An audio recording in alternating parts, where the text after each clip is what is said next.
bom dia, boa noite, olá pessoal da Profissionais de Gestão. Fala Fábio, instrutor da FAAC, tudo bom com vocês?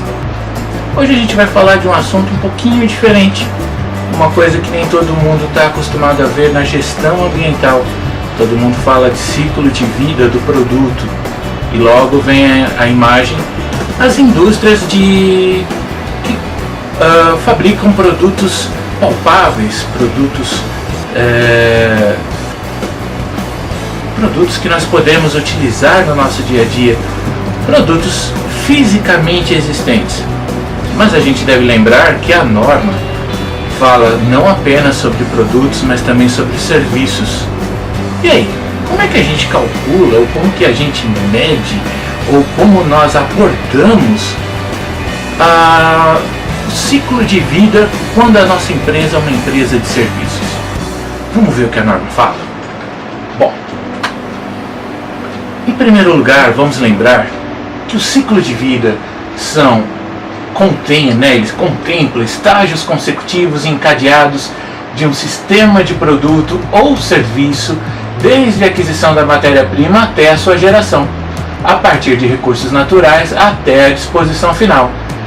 Isso está dado por termos e definições na ISO 14001, versão 2015.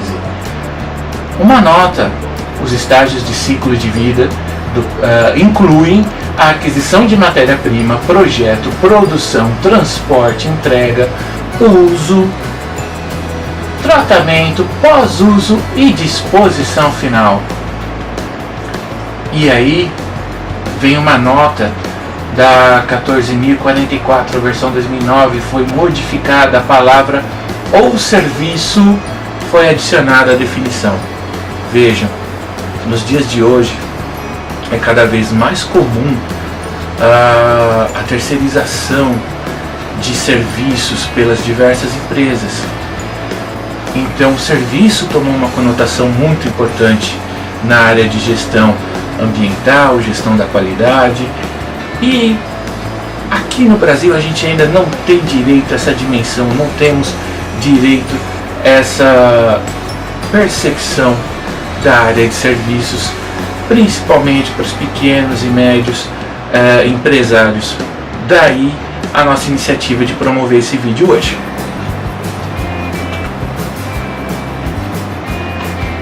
Com relação aos aspectos ambientais, o ciclo de vida, veja, a gente não diz produto ou serviço, diz o ciclo de vida. O ciclo de vida, dentro do escopo definido no sistema de gestão ambiental, a organização tem que determinar os aspectos ambientais das suas atividades, produtos e serviços, nota importante, os quais ela possa controlar, aqueles que ela possa influenciar, e os seus impactos ambientais associados, levando em consideração a perspectiva do ciclo de vida. Mas e aí, Fábio? Então agora, de repente, se eu presto um serviço de alimentação, sirvo refeições, tenho um restaurante, eu vou ter que controlar os aspectos ambientais do produtor dos alimentos que eu preparo? Não, também não é para tanto. Cada caso é um caso. A gente vai estudar um caso aqui um caso bem curioso. Seguindo ainda no texto normativo, em 8.1, coerentemente com a perspectiva de ciclo de vida, a organização deve estabelecer os controles como apropriado para assegurar que os requisitos ambientais sejam tratados no processo e no projeto de desenvolvimento do produto ou do serviço, considerando cada estágio do seu ciclo de vida. A organização deve determinar os seus requisitos ambientais para a aquisição de produtos e serviços conforme apropriado, comunicar os requisitos ambientais pertinentes aos provedores externos, incluindo os contratados, e considerar a necessidade de prover informações sobre os potenciais impactos ambientais significativos com tratamento, com transporte ou entrega e uso, tratamento, pós-uso e disposição final dos produtos e serviços.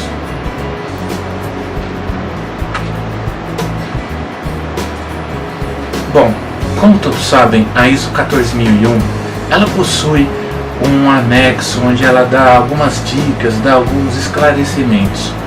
Ainda dentro da 14001 versão 2015, no anexo, o anexo A, item 6.1.2, quando são determinados os aspectos ambientais, a organização considera a perspectiva do ciclo de vida.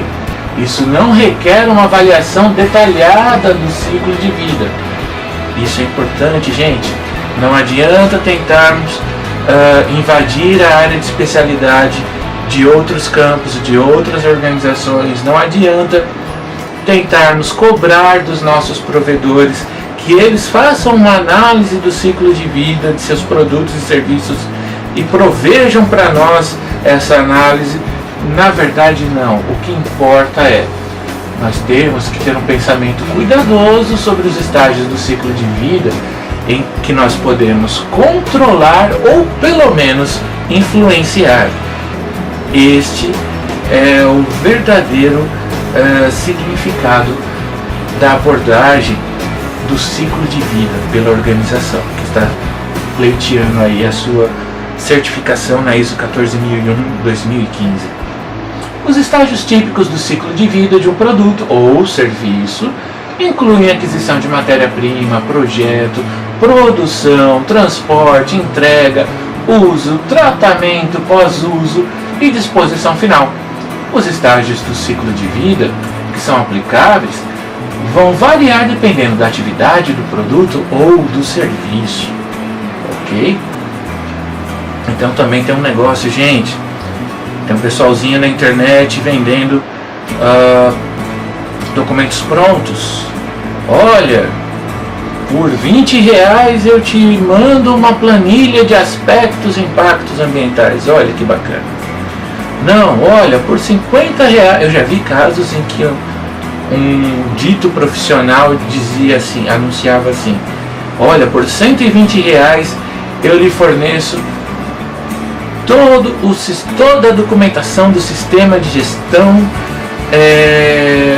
em formato editável para você colocar o seu logotipo da sua empresa e só colocar o nome da sua empresa. Já está tudo pronto, aprovado conforme a norma, etc e tal. Gente, por favor, não caiam nessa. Vejam, desde o anexo SL, onde entrou a análise do contexto da organização, nenhuma documentação dita padrão ela consegue ser aproveitada por diversas empresas. Isso não existe mais. Na realidade, nunca existiu, mas antes, como as normas de sistema de gestão preconizavam muito mais a padronização de documentos do que a parte estratégica da empresa, antes até existia o dito profissional que plugava um pendrive aí no computador da sua empresa, baixava uma série de documentos, mudava o nome da organização, mudava o logotipo, e esses documentos ele ajustava a sua empresa aos documentos e de repente passava na auditoria. Hoje já não é assim. Na realidade, você tem que fazer a documentação conforme a sua prática, conforme a sua rotina. Afinal de contas, para que você vai burocratizar o seu negócio? Para que você vai adaptar a sua empresa a uma documentação se na realidade não é isso que a norma pede? A norma pede que você defina os seus controles e que você documente os controles que você definiu para a sua empresa e não controles vindos de outra organização. Isso não te agrega valor nenhum. Mas, enfim, voltando aqui ao nosso caso, nós vamos dar aqui um exemplo baseado de uma matriz que conecta os estágios do ciclo de vida do produto aos principais indicadores de entrada e saída ambientais, demonstrando que impactos ambientais não sejam transferidos de um estágio do ciclo de vida para outro, sem que haja um controle ambiental ou uma ação mitigadora por parte da sua organização. Essa matriz ela é baseada em conceitos da ISO 14024, mais necessariamente ela está situada ali no item 6.4.1. Neste caso, eu quis ser um pouco audacioso e na realidade peguei uma das atividades que a nossa empresa, a FAAC Gestão e Treinamento, executa. Vamos considerar um serviço de treinamento em company e aplicar essa matriz. Como é que funcionaria?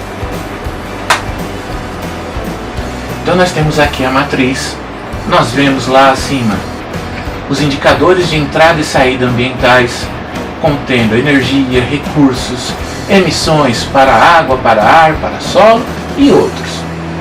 E nós temos ali à esquerda do vídeo estágios do ciclo de vida. Vejam, gente, nós não estamos propondo aqui uma análise detalhada do ciclo de vida do serviço de treinamento em company.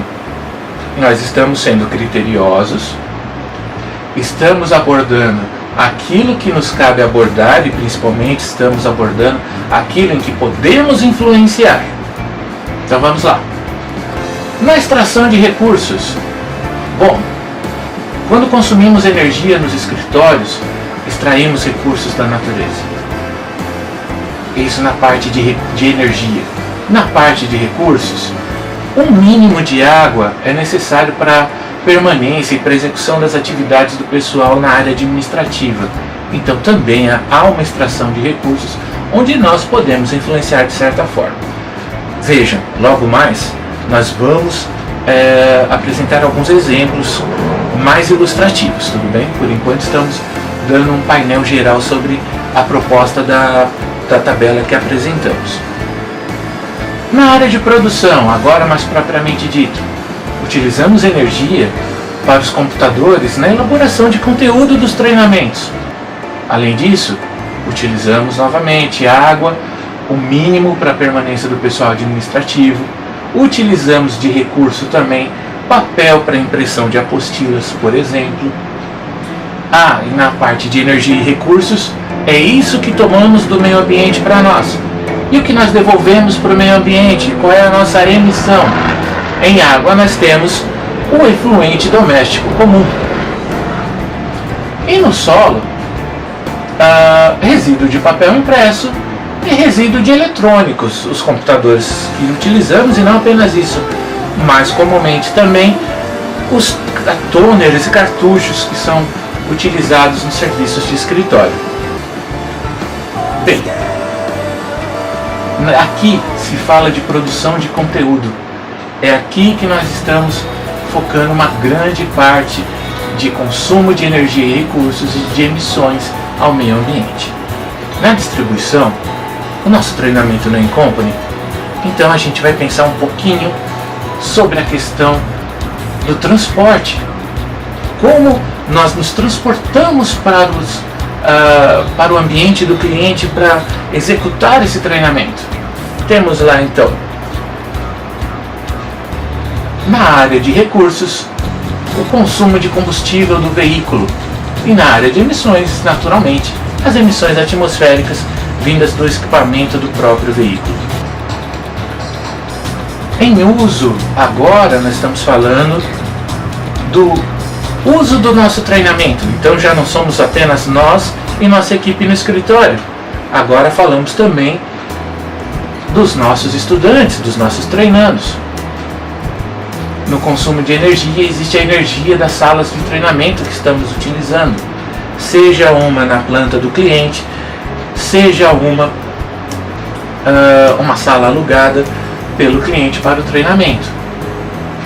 E a emissão, a principal emissão que temos disso é o resíduo de papel impresso. Isso considerando o ato do treinamento em si. É claro, durante o treinamento nós temos o coffee, aí tem o descarte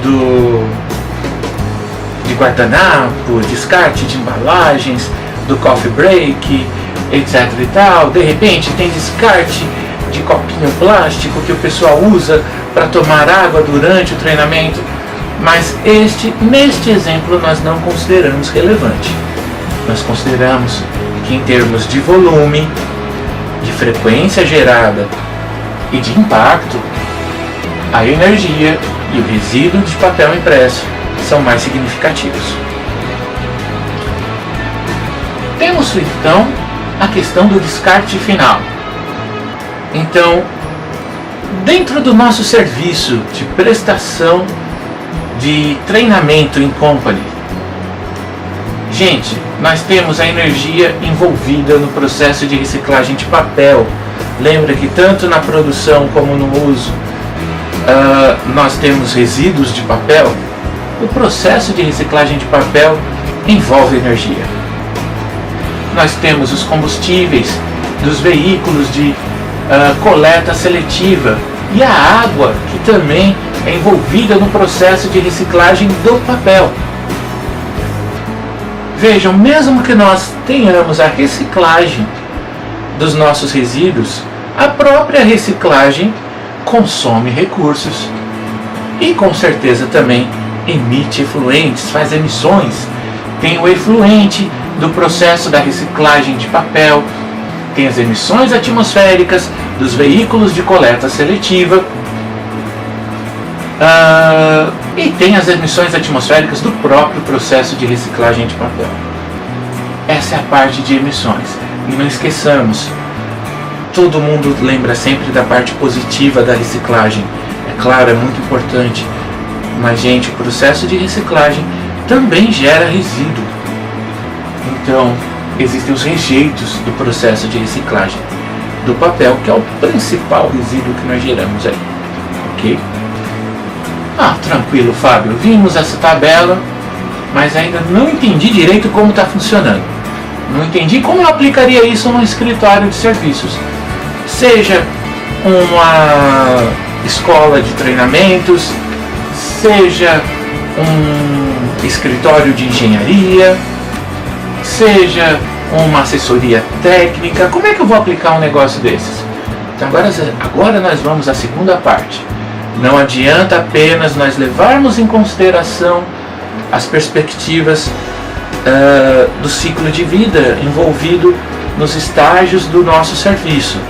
Nós temos agora também que criar aí alguns controles ambientais e algumas ações mitigadoras abordando esses estágios do ciclo de vida. Detalhe, os estágios que nós podemos influenciar ou controlar.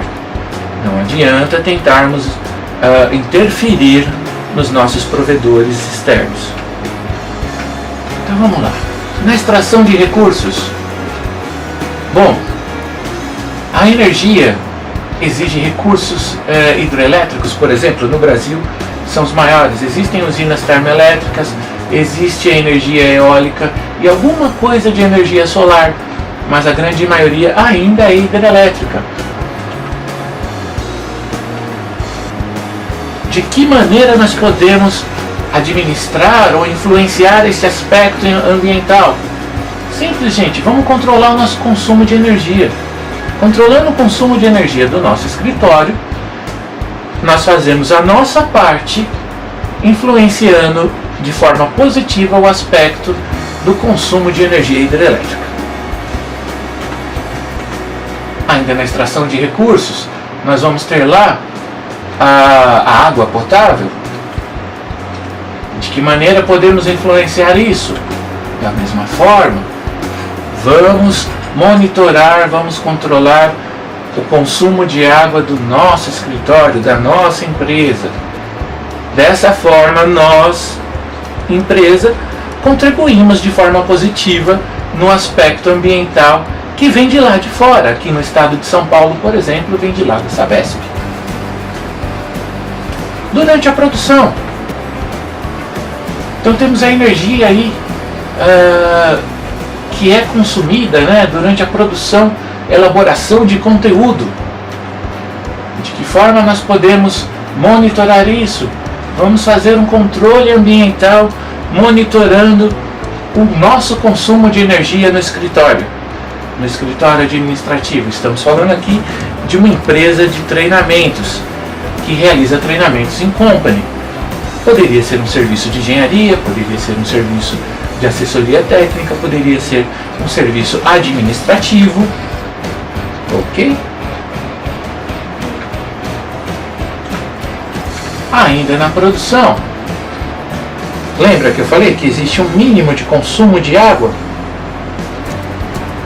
que é necessário para a permanência do pessoal no ambiente administrativo? Nós temos água para beber, nós temos água nos toaletes, temos ali a nossa copa, o cafezinho do dia a dia.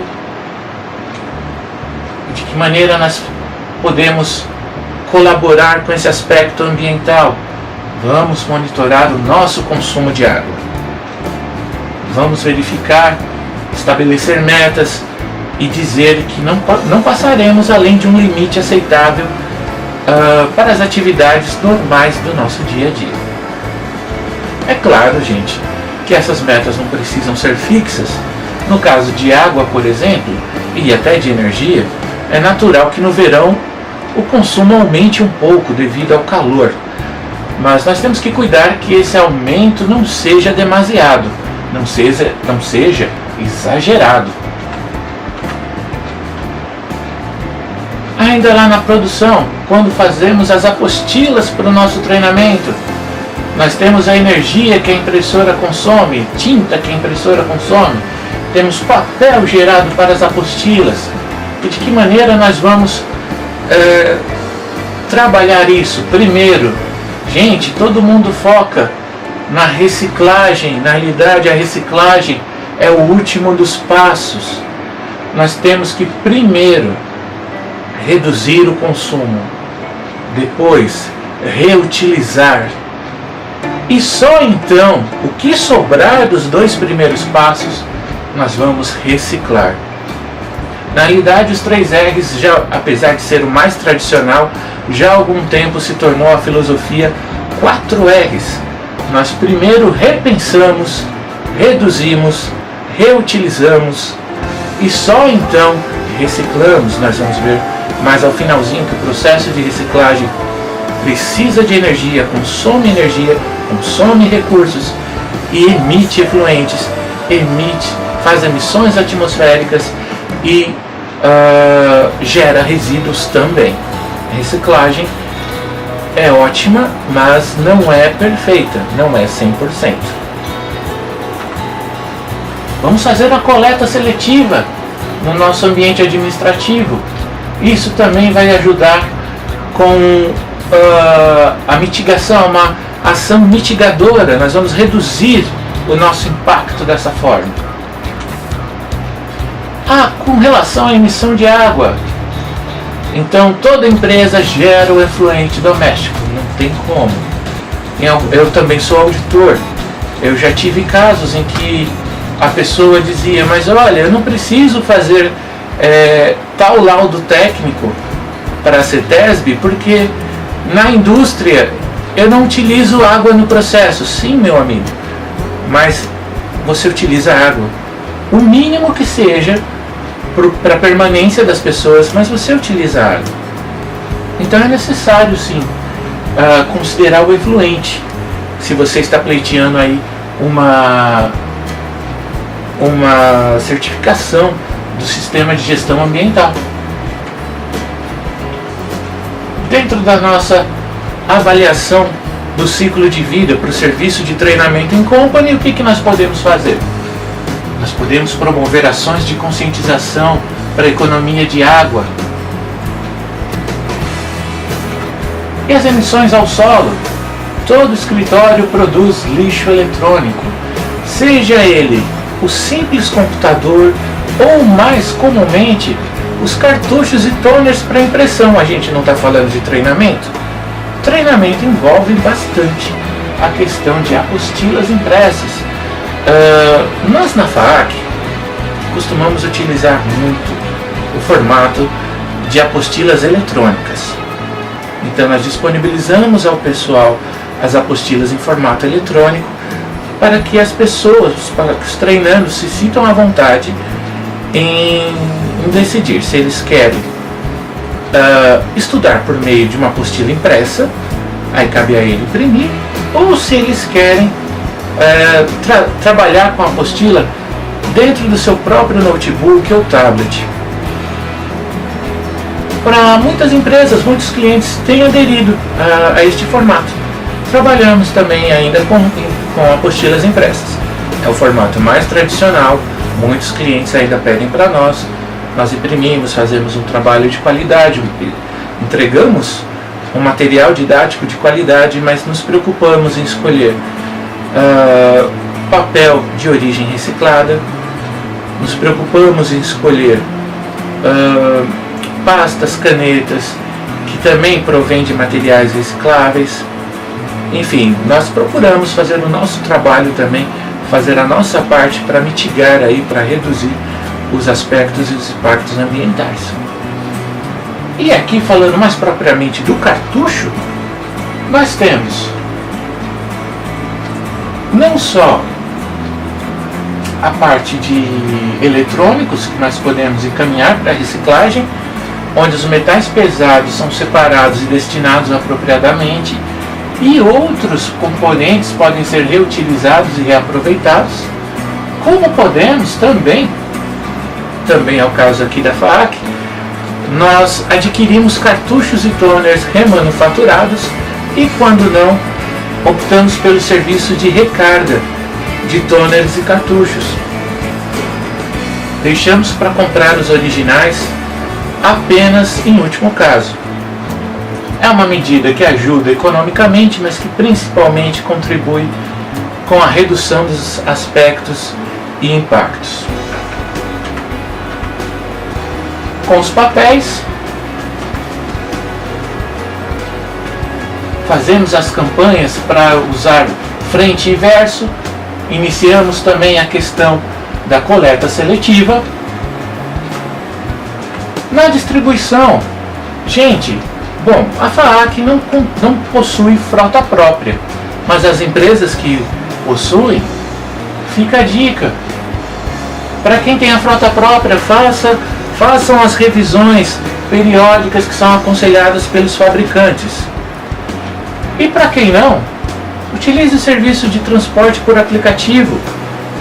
Não é necessário pegar o carro pessoal.